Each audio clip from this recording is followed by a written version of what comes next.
अगर मैं आपसे आपकी इनकम पूछता हूं तो फॉर श्योर आप मुझे नहीं बताएंगे, लेकिन अगर तब भी मुझे जाननी हो तो मेरे पास क्या तरीका है?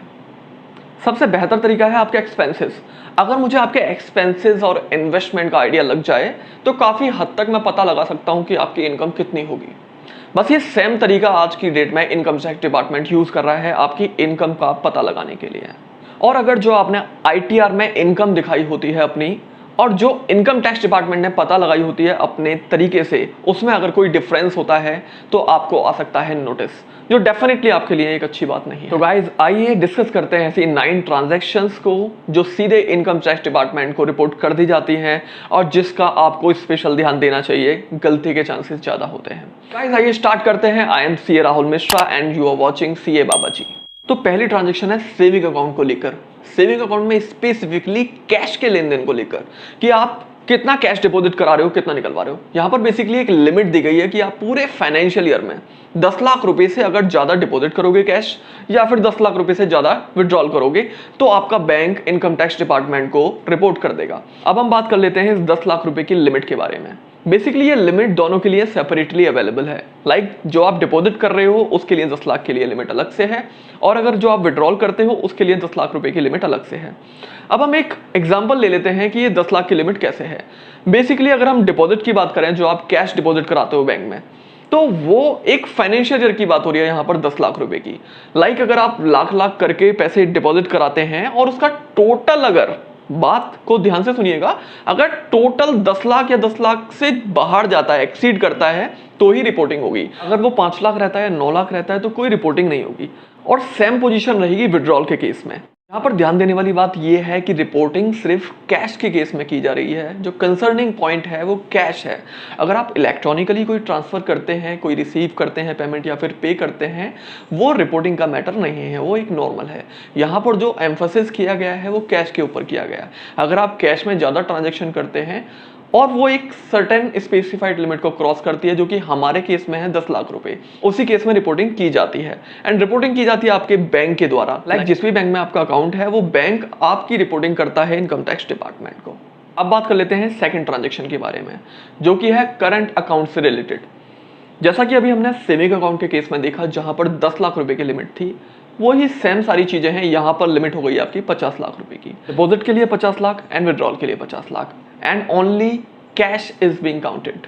थर्ड पॉइंट है डिमांड ड्राफ्ट को लेकर। अगर आप पूरे फाइनेंशियल ईयर में 10 लाख रुपए या उससे ज्यादा के डिमांड ड्राफ्ट बनवाते हैं, वो भी थ्रू कैश के जरिए, तो आपकी रिपोर्टिंग हो जाती है इनकम टैक्स डिपार्टमेंट को। यहाँ पर ध्यान रखने वाली बात यह है कि जो इलेक्ट्रॉनिकली आप डिमांड ड्राफ्ट बनवा रहे हैं इलेक्ट्रॉनिक्स फंड्स को यूज करके, तो वहां पर कोई रिपोर्टिंग नहीं है। फोर्थ पॉइंट है परचेज ऑफ इमूवेबल प्रॉपर्टी को लेकर, लाइक लैंड एंड बिल्डिंग। अगर आप कोई फाइनेंशियल ईयर में कोई प्रॉपर्टी बाय करते हैं जिसकी वैल्यू 30 लाख रुपए से ऊपर की होती है, तो जहां पर आप रजिस्ट्री कराते हो, वो रजिस्ट्रार उस प्रॉपर्टी की डिटेल्स इनकम टैक्स डिपार्टमेंट को दे देता है, रिपोर्ट कर देता है। यहां पर ध्यान देने वाली बात यह है कि जो वैल्यू देखी जाएगी प्रॉपर्टी की, वो देखी जाएगी सर्कल रेट।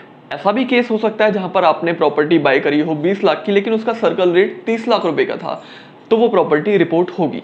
इसके अलावा गौर करने वाली बात यह है कि जो प्रॉपर्टीज जीपीए के थ्रू ट्रांसफर होती हैं, वहां पर रजिस्ट्री का कोई कंसेप्ट नहीं होता है, and this is the reason कि वो प्रॉपर्टी रिपोर्ट नहीं की जाती हैं। Fifth point, payment made for credit card bills. Basically यहाँ पर 2 पॉइंट्स होते हैं। यहाँ पर 2 पॉइंट्स ऐसे हैं, लाइक एक तो हम बात कर लेते हैं कैश में पेमेंट की, कि पूरे 1 साल में आपने कैश कितना पे किया। अगर कैश की अगर हम बात करें तो 1 लाख रुपए से ज्यादा अगर आप कैश पे करेंगे पूरे साल में, वो रिपोर्ट हो जाएगा। कैसे? लाइक 10-10 हजार की भी अगर आप पेमेंट करते हैं और वो अगर 1 लाख या उसको एक्सीड कर जाती है, क्योंकि टोटलिटी की हम बात कर रहे हैं, तो वो रिपोर्टेबल है। तो अगर आप कैश में पेमेंट कर रहे हो तो 1 लाख रुपए की लिमिट है, और हाँ, दूसरी लिमिट है 10 लाख रुपए की।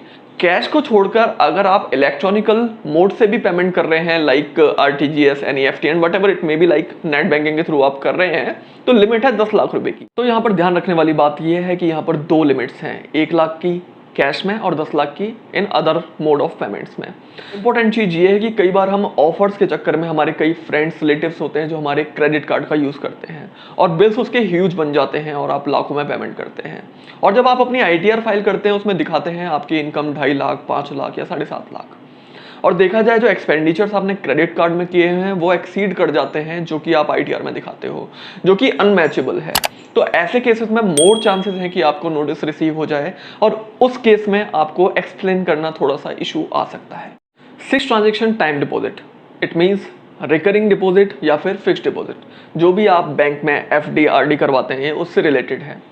यहाँ पर इंपॉर्टेंट पॉइंट ये है कि यहाँ पर कैश की हम बात नहीं कर रहे, चाहे आपने कैश में एफडी कराई हो चाहे आपने इलेक्ट्रॉनिकली कराई हो, यहाँ पर दोनों चीजें इंक्लूड हैं। और यहाँ पर लिमिट है 10 लाख रुपए की पूरे फाइनेंशियल ईयर में। अगर आपने पूरे फाइनेंशियल ईयर में 10 लाख रुपए से ज्यादा की एफडी कराई, भले ही टुकड़ों में कराई, वो आपकी रिपोर्टेबल है और आपका बैंक इनकम टैक्स डिपार्टमेंट को रिपोर्ट करेगा। यहाँ पर ध्यान रहे, लाइक जो आपकी रिन्यूअल एफडी होती है, जो आपकी पुरानी एफडी है वो आप रिन्यू करा रहे हो तो वो रिपोर्टेबल नहीं होती है। तो एफडी के केस में कैश इज इररिलेवेंट, चाहे आप कैश में कराएं या ना कराएं, वो रिपोर्ट होगी अगर वो लिमिट को क्रॉस करती है। और लिमिट वंस अगेन यहाँ पर भी 10 लाख रुपए की है। तो 7 पॉइंट है high value transaction in the share market instruments. यहाँ पर काफ़ी सारे इंस्ट्रूमेंट्स होते हैं, लाइक म्यूचुअल फंड्स होता है, शेयर्स होते हैं, डिबेंचर्स होते हैं, बॉन्ड्स होते हैं, जो कि आपको अवेलेबल हैं, जिसमें आप इन्वेस्टमेंट कर सकते हैं। तो यहाँ पर एक लिमिट दी गई है, वो है 10 लाख रुपए की।